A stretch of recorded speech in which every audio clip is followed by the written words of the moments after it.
to have a very important person in our neck of the woods here in the Boerland in South Africa, because Professor Ruppel is the coordinating lead author for the chapter on Africa, chapter 22, of the 5th assessment report of the Intergovernmental Panel on Climate Change, which was published last week in Japan. Did I get that right? Yes, very correct, yeah. So we are going to chat to Professor Ruppel a little bit about what this incredibly huge and cumbersome big report and vitally important to the future of this planet entails, and how we experience it all, and what we can look forward to, or not look forward to. Well, I've got a few messages, and thank you for interviewing me here. I think it's very important that we inform the general public of the content of the report, and Green Times and yourself are doing a vital job for that matter. In that sense, I would start with a main message, and I think that is important for the public to know that climate change is a key challenge for Africa. I think that is the message that we should get across to the people in South Africa and in the region. And having just returned from Yokohama, Japan, where this report was launched to the general global public, after having been discussed at a plenary session where all governments of the world have basically had to approve sentence by sentence of the report, I can assess and testify that this report has gone through the most thorough process, writing process that I can personally think of, with hundreds, if not thousands, of people involved, with probably the most prominent scientists working on the issue of climate change from various angles. And how long did it take to do the first report? We have started to work on this report, if I recall correctly, early 2010, so it's almost 5 years that we have been working on this report, and the process is a very, very thorough one, where we have to submit various drafts in the course of those years, and those drafts are then open to comments by the general public, and we have to then respond in writing to all of those comments, which are captured, so everything is on record. So that although human beings inevitably make mistakes, we hope that this is a report that is mistake-free, and that actually reflects the seriousness of climate change as we experience it already. And we experience the consequences of climate change already on every continent, and particularly on the African continent. And I, as a person responsible for the Africa chapter, I can inform that things are serious, and this report demonstrates that the temperature increase of 4 degrees centigrade compared with pre-industrial levels that mankind is facing, with the measures that are currently in place, would be associated with very high risks. That means this report brings a message that we have to act, and we have to act quickly, and we should not wait for the slow timetables of diplomats. But unfortunately we do rely on them when it comes to the climate negotiations. But I am nevertheless hopeful, in a sense, that this report, more than any other report in the past, actually provides more evidence on the impacts of climate change, and also on the state of vulnerability of the people, especially here in Africa, than any previous report. Yes. And will this report be tabled at Parliament? How is this going to be presented to them? Well, the South African climate change response policy from 2011 recognizes that the IPCC findings have to be considered. So the policy makes immediate reference to the IPCC as the global body under the UN umbrella that informs governments. Informing meaning that the information contained in the report is policy relevant. That does not mean that it is policy prescriptive. Okay. So there is, of course, general recognition of the sovereignty of individual states that will then sensibly deal with the information provided, hopefully, in order to implement what is necessary to protect the people on its territory, the societies and ecosystems within their countries. Right, so if we can just look at the key dangers to Africa. You've already mentioned increasing warming. Yes. Could you touch briefly on the consequences of that? If I may perhaps first of all sketch the few key risks in order to set the stage, and I think it is nicely demonstrated in the report that every region in the world and every continent in the world has certain key risks, and they will then have to be dealt with depending on the circumstances on the ground. And Africa is most obviously a huge continent, so it was not easy to identify key risks that apply to the whole continent. So if I now mention key risks for Africa, that does not necessarily mean that those key risks exist in every of the 54 countries in Africa, but depending on the situation on the ground, in regions only. But we have identified the following major key risks for Africa, and number one is drought, and that of course comes from temperature change, from global warming, desertification, with consequences on human beings, of course, on their livelihoods, on their lives.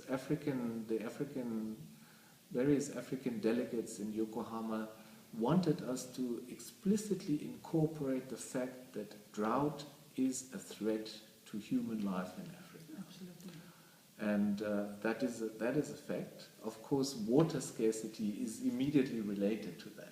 Yes. If you say temperature rise, drought, desertification, then this implicitly means that there is also a scarcity of water. And of food. And that would be now the next key risk, and that is food insecurity. Yeah. Because all related, drought, water scarcity, meaning that there will be food insecurity, and there is food insecurity already, meaning that the risks that we are identifying here are risks that are associated with climate change, but it does not mean that those risks are not already present. Absolutely. So food security is most obviously a very important factor, also in the context of growing populations. Yes. More people, meaning more food. More drought or desertification of land, scarcity of land, availability of land, and scarcity of water would mean that people will also have to migrate, perhaps, in order to get foodstuffs and to support their livelihoods. So that brings me to the third major key risk, and that is health. Because if we have no water, not sufficient water, are exposed to living circumstances like in drought, with food insecurity, then of course with growing temperatures, with malnutrition, with other aspects that are health related, like growing diseases. Malaria is spreading, for instance, and other diseases when it gets warmer, and the health issue is one that comes in strongly. And all of these key risks basically also reflect the vulnerability of the people in Africa. And then on the other hand, there's also the flooding that has water standing and parasites growing too. Exactly. So we've got on the one hand growing desertification and drought, but on the other hand we've got extreme events. And that is also a very clear message from the report, that the number of extreme events is dramatically growing. There are more and more extreme events, like floods, like strong winds and landslides and so on. There are many more of those than in the past, and that of course leads to more vulnerability of the people. And I think one of the strong points of the report is that it is of course the people that are most vulnerable, that are poor, that will be most affected. Just because they can't respond or adapt. Yes, they are first of all exposed. Yeah. They cannot protect themselves. They can only adapt to a limited certain extent, because there are limitations to adaptation.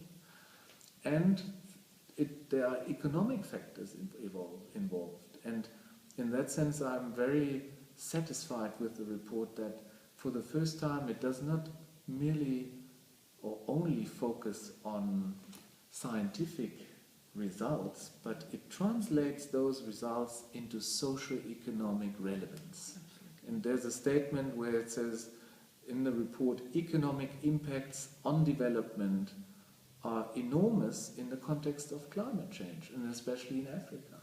We have multiple stresses on the ground in Africa. Poverty, we have governance issues, infrastructural problems, lack of financial resources, and all of these existing problems are to a certain extent exacerbated in a changing climate as we experience it. So it's putting all our current problems in a pressure cooker and boiling that up. Yes, a colleague of mine, he mentioned the other day that climate change is actually working like a magnifying glass when it comes to problems. You have a small problem, put climate change on top, and all of a sudden it starts to grow. And it magnifies problems. So what can we do here? That is probably one of the questions that you would like to ask. We would like to get to solutions, because that is so essential. I would also like if we could just make a small jump to South Africa, particularly because people always wonder, oh, maybe it's up in Africa, maybe we are okay, but not so. Well, South Africa is, of course, Africa. South Africa has perhaps a special standing in Africa because it is, on the one hand, still a developing country. On the other hand, it is most developed. That does not necessarily make it easier, especially for the majority of the population that is still very much struck by poverty, and the weather, the climate developments in South Africa truly reflect the ones similar in the region, where we have also growing weather, extreme events. We have sea level rise. We have of course, floods and drought, depending on the region, that imposes a lot of stress and vulnerability on the people. Even our local farmers are struggling. The local farmers are struggling. And in the context of changing temperatures, farmers also are already considering to change their patterns in agriculture, change the crops and the way they are cultivated, and I think that's very serious. That's very serious. It's once again food insecurity and food price implications. Yeah. So I don't want to just sketch a scenario where everything is doom and gloom. The report is, of course, packed with problems, but I think the report is also it also gives recommendations when it comes to solutions. And if I may recommend a few of those solutions, now that's not a comprehensive list of recommendations, but I think with regards to energy, we may have to reconsider our portfolio with regards to how we deal with natural resources exploitation, with regards to input-intensive living standards. Large parts of the population also have a very high living standard. Here in the Cape, we can testify on that. And we may have to change certain patterns in our lifestyle in order to adjust to the changing requirements. Moreover, water is a problem throughout the country, not only the water safety as such, but also sanitation and the quality of water. So we may have to look into our quality standards when it comes to water or air. And we also have to look into the management of that and how we regulate this. We are here at the law faculty, and I'm very happy that I'm one of the very few legal experts, if you wish, in the Intergovernmental Panel on Climate Change, because I think there is a growing realization that there is a need to translate scientific knowledge into action. And unfortunately, human beings are very reluctant to do that without a stick or a carrot involved. And here at the law faculty, we work more on the sticks than carrots, but we may have to also adjust our regulatory frameworks in order to make them more responsive to the key risks that I've been mentioning. We may have to come up with a new portfolio of energies where we investigate patterns of increasing our renewables energy portfolio, perhaps even go beyond the sun, which we have in abundance, and wind, but also into perhaps renewables like biofuels. That is something we have to investigate, and we have to learn from other good practices in the world in order to make South Africa more effective. We do rely on coal. Yes, that is one of the competitive advantages, but nevertheless, the development of this country should look into other opportunities that are more effective for that matter. And in that sense, energy efficiency plays, of course, a huge role in future. I think another issue that comes out from the report is that the fact that the climate is changing and linking that to the setting in various parts of the continent can actually attribute to certain conflicts. Absolutely. And that is, I think, to be taken serious. I'm not saying that climate change is causing conflicts. No. But I'm saying that existing conflicts or existing problems over, say, access to land, resources, access to resources, access to water, and the migration as a result too.